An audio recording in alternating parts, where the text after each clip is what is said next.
Hey guys, today let's talk about the strict ring dip. We're going to break this down into some warm-up and mobility drills and some simple strength progressions you can perform to achieve this goal. This is one of those foundational movements you need if you ever want to get a muscle up on the high rings.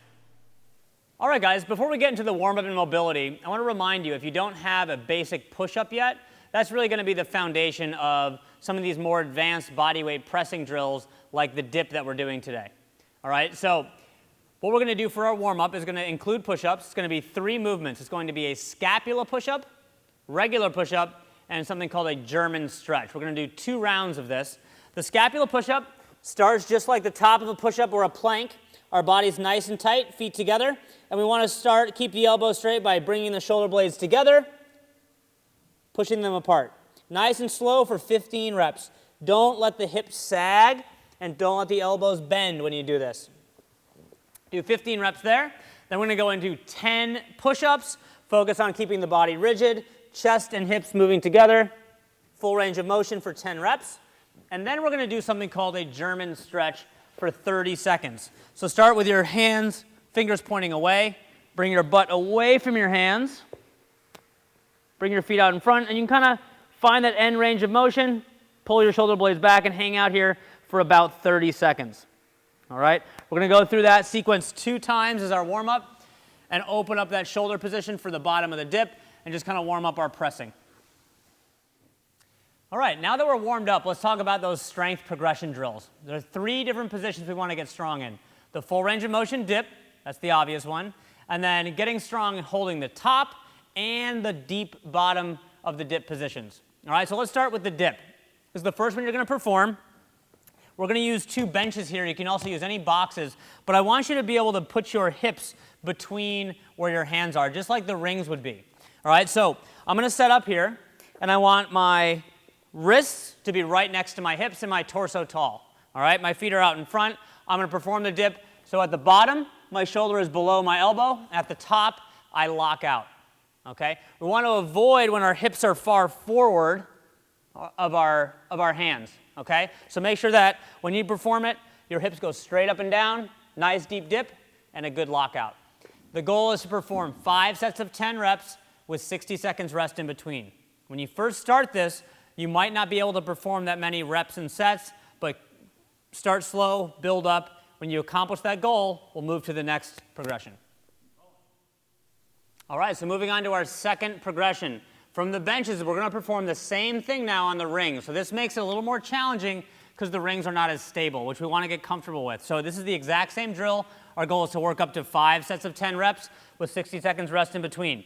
Now, when you set up, make sure you're nice and stable. At the top of every rep, our elbow should be locked out. We want to see this nice slight turnout of the rings versus this position at the top. So really focus on turning the rings out, chest stays tall, and nice full range of motion.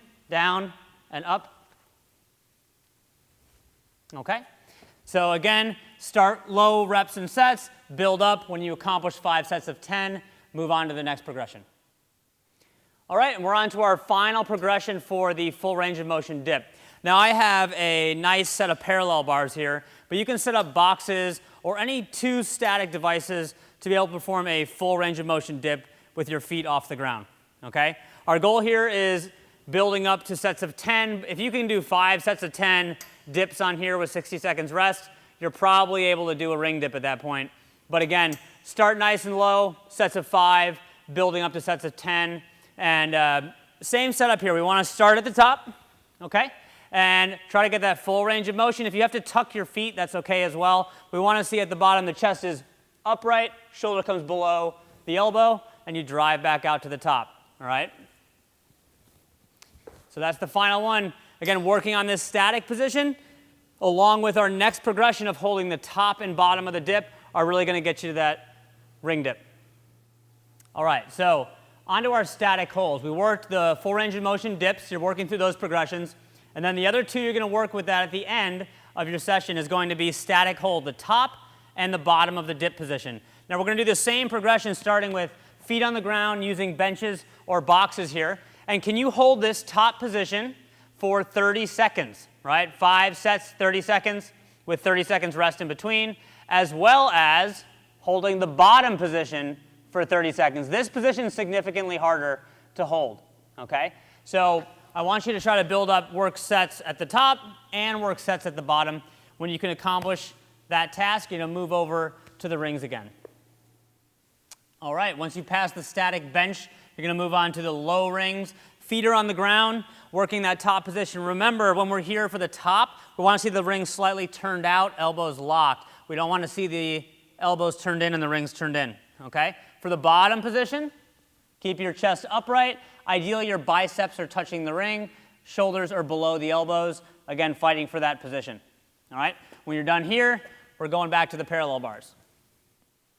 All right, so we're going to go to the high static parallel bars here. Remember, you can also use boxes here, working up to hold 5 sets of 30 seconds at the top and 30 seconds at the bottom.